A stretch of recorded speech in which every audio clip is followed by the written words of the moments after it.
India's opposition is labeling a new constitutional amendment bill as a political tool designed to remove elected officials. They argue it will allow for the ousting of chief ministers based on simple month-long detention. The trial of Kashmir leaders Yasin Malik continues, with India's NIA seeking the death penalty. The article portrays Yasin Malik as a political figure who embraced a non-violent approach, suggesting the legal proceedings are politically motivated.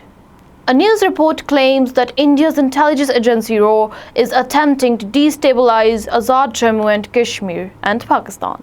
It adds the agency is recruiting local youth by exploiting their financial hardships to carry out acts of espionage. Concerns are growing over rising violence against Christians and Muslims in India.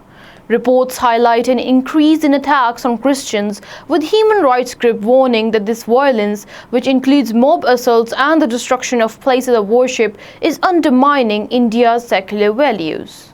Gurpatwant Singh Pannu, leader of Sikhs for Justice, has reportedly stated that Delhi will become part of Khalistan.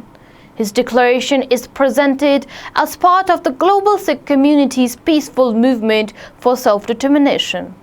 Hindutva groups in Hyderabad have demanded the closure of a madrasa within a 400-year-old mosque, a move which the madrasa's administrators have called an attempt to incite communal tension. In Srinagar, dental surgeons have staged a protest to highlight their frustration over the lack of government jobs, arguing that the government's inaction is harming their careers and contributing to a shortage of specialists in local healthcare. In an unusual story, the Indian Border Security Forces reportedly detained a pigeon in Jammu and Kashmir. The bird was said to have a threat note tied to its leg, an event of report framed as an example of India's paranoia and an attempt to create a distraction.